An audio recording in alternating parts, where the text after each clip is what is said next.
It is now my honor to turn our attention to what is always a highly anticipated portion of this meeting, the presentation of the Ruth G. Shapiro Award. You should all have at your places a copy of the brochure concerning this award, and I invite you to read it some other time. In 1992, the State Bar established this award to commemorate Ruth Shapiro's extraordinary vision and leadership, and to recognize Bar Association members who have made noteworthy contributions to the concerns of women. Ruth G. Shapiro, the first chair of our Committee on Women in the Law, was an association member whose tenacity before the House of Delegates led to provisions barring discrimination and bias, as well as the creation of forums on issues of gender equity and professional development. Her tireless work to promote opportunity for others, especially women, led our association to take important steps to further inclusiveness and opportunity for women in all our activities in our profession.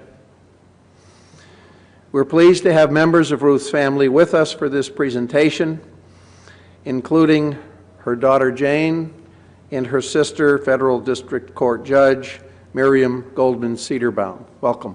Thank you for being here.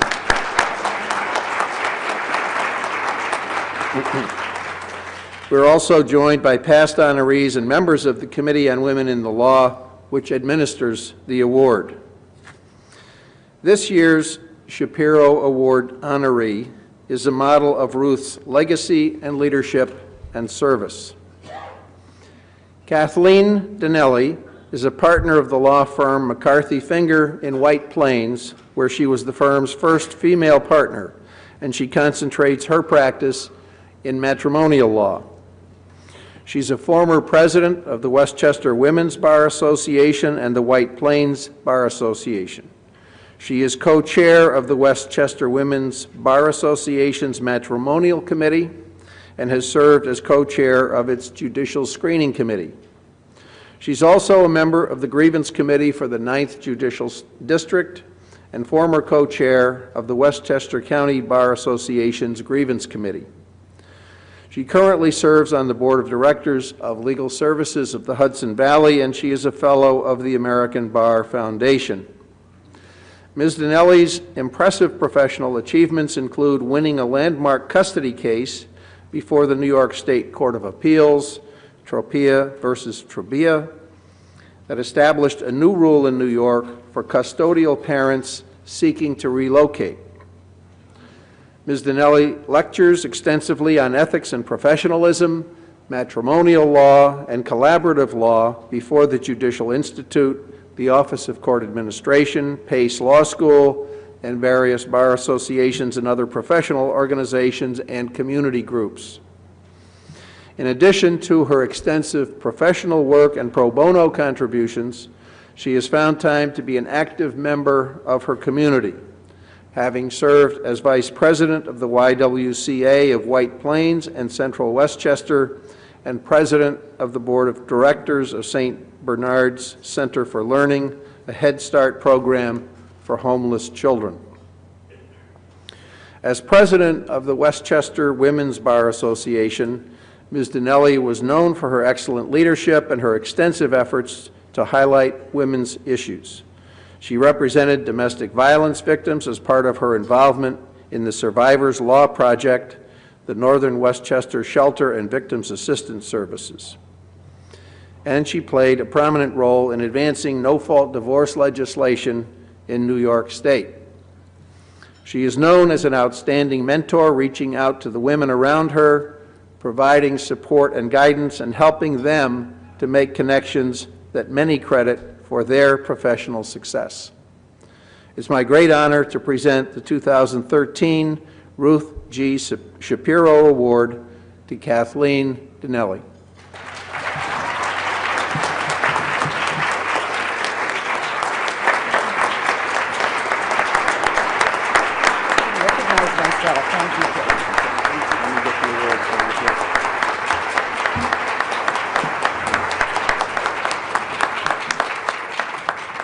Now, I have to say, I was told that the award was beneath the podium. The wrong podium. I'll take a rain check. No, you won't.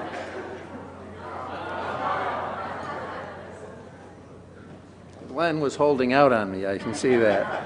Anyway, let me officially present it to you. Thank you very much. Congratulations. Thank you. I want to get a photograph here.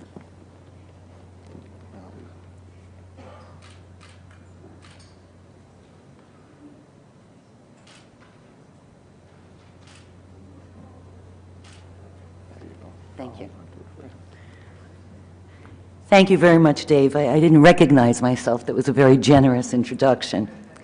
I want to thank the Committee on Women in the Law, co-chairs Anna Park and Ellen Mikovsky, and the Award Committee co-chairs Jackie Hatter and Dawn Kirby.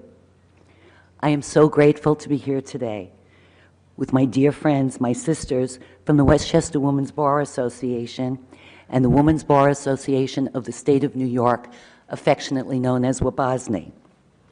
My partners from McCarthy Finger, Dolores Gephardt and Gail Boggio.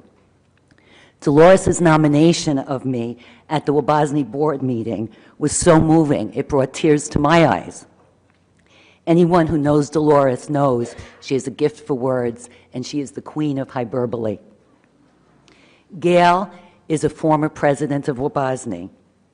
Gail and I worked for years together at McCarthy Finger before we realized that our grandparents both came from a small town in the west of Ireland, Ballyhonus.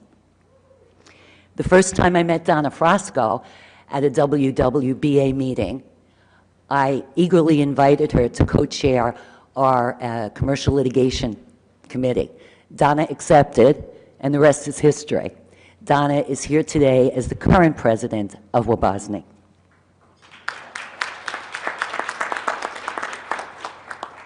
My sister Elaine Katz, who has been instrumental in supporting me, as well as the Pace Women's Justice Center and Gail's House, that is named for Elaine's sister. Abby Rose-Marin, an attorney and a mental health professional at our firm, and we can really use a mental health professional at our firm, is the executive director of the New York Association of Collaborative Professionals, and she is also a mediator who works at our firm. Deb Scalise, a brilliant ethics lawyer who is kept very busy keeping us out of trouble and sometimes getting us out of trouble. This award was established in 1992 to honor Ruth Shapiro. Ruth was the first chair of the Committee on Women, and as Dave has said, she was the first female partner at Proskauer Rose. We are honored to have Ruth's sister here today and her daughter Jane. Ruth's sister, the Honorable Miriam Goldman Cederman, is a senior judge at the U.S. District Court for the Southern District of New York and the recent recipient of the Distinguished Alumni Award at the Columbia Law Women's Association. Judge Cederman has said that entering the male-dominated Columbia Law School in the 1950s was less daunting because 3 years earlier, her sister Ruth entered Columbia Law School and became the notes editor and a brilliant tax attorney. I am honored to be in the company of the first recipient of this award, the Honorable Judith Kaye, who spoke so eloquently this morning on the importance of civic education. I am truly blessed to be here today, to be in the company of the incredibly distinguished past recipients of this award, and to be in the company of my incredibly supportive friends and family. When I count my blessings, number one is being born at the right place at the right time, New York City in the 1950s. Throughout my childhood, Ruth Shapiro, Judith Kaye, the Honorable Sandra Miller, and many other prior recipients of this award were paving the way for other women like me to enter the legal profession as an equal with our male colleagues.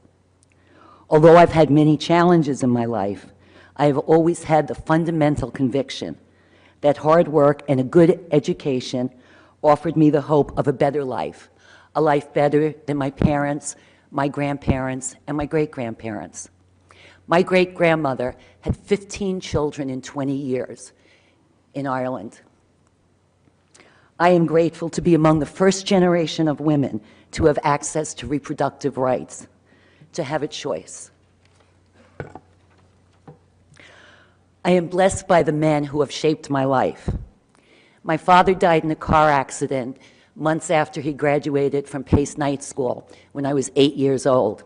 However, I have collected fathers throughout my life, from Charlie Cartwright and Sam Lewis to Father Des O'Connor, who is with us today. Father Des has been better to me, and I think he loves me as much as any birth father could possibly.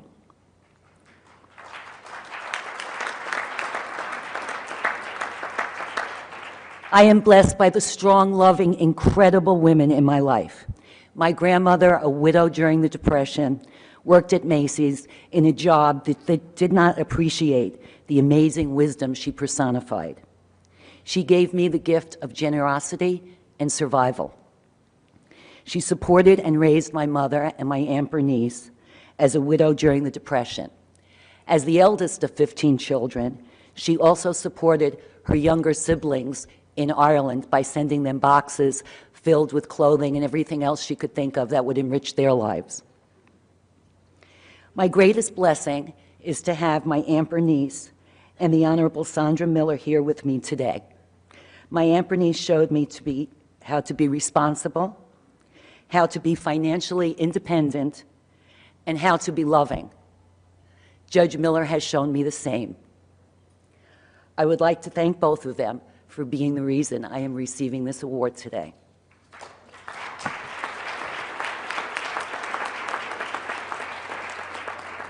I grew up in an apartment in Inwood with my grandmother, mother, and Aunt Bernice, all whom worked to support me. My aunt was the most financially successful, rising up the ladder during my childhood from secretary to stockbroker. Aunt Bernice has been a mother to me in every way, and I thank her for being here to support me today and throughout my life. Thank you. In 1998, I became the first female equity partner in the 60 years history of McCarthy Finger. Now, almost 50% of our equity partners are women. When Judge Miller retired from the bench, we had the honor of her becoming chief counsel at McCarthy Finger. She is so very dear to me and has been an inspiration to me and countless others. My mother, who is no longer with us, would be proud that Judge Miller has nicknamed McCarthy Finger the Stiletto Law Firm. Being at the right place at the right time gave me the opportunity to be part of many innovations that have helped women and families. My life has never been stagnant. It was and still is full of possibilities. I don't think Judge Littman is here anymore, but I just wanted to say many of us baby boomers have no intention of winding down. One of my regrets is that because of my work schedule, I was unable to spend as much time with my son as I would have liked to have spent. As the only female at our partners' meetings over 15 years ago, I convinced my reluctant male partners to initiate flex time. My administrative assistant goes home at 3:30 p.m. every day. Our paralegal works 2 days a week from home. My partner, who is now our firm's co-managing partner, Lisa Newfield, works 4 days a week. When I was a WYCA board member and vice president, we started child care centers in the courthouse and a supervised visitation program. As a member of the New York State Bar and WABOSNY, I worked with Judge Miller and others to enact no-fault divorce. I have had the honor of working to provide legal services to those who otherwise could not afford legal counsel by helping to establish the Moderate Means Panel of the Pace Women's Justice Center and being on the board of legal services of the Hudson Valley. When I was 20 years old, I found myself married, pregnant, and the recipient of domestic violence. My grandmother, realizing that I had made a poor choice, warned me. I only hope you can get yourself out of, Kathleen, what you've gotten yourself into. She also told me, if he hits you, tell me. If he hits you again, don't tell me. Her message was clear. She would not tolerate me being a victim of my own poor choice or a victim of domestic violence. I was to be a survivor. I would like to obliterate the word victim when we talk about domestic violence. If we as lawyers treat our clients as victims, we are perpetuating their abuser's power instead of empowering them to make better choices in order to free themselves by gaining control over their own lives. If I had not been able to obtain a divorce, if I had not had the benefit of reproductive rights, if I did not have such strong role models, I would not be receiving this award today. I also fear that in today's economy, I may not have been able to support myself and my son, to finish college, to obtain a master's degree, and to graduate from Pace Law School before my son's 12th birthday. Since the 2008 economic meltdown, the employment rate for law school graduates has plummeted from 90% to 65% in 2009. My heart goes out to these young lawyers, particularly since the average debt loan for law school graduates today exceeds $100,000. We who have been so blessed have the opportunity and the obligation to help these young lawyers find their place in our noble profession. Thank you very much.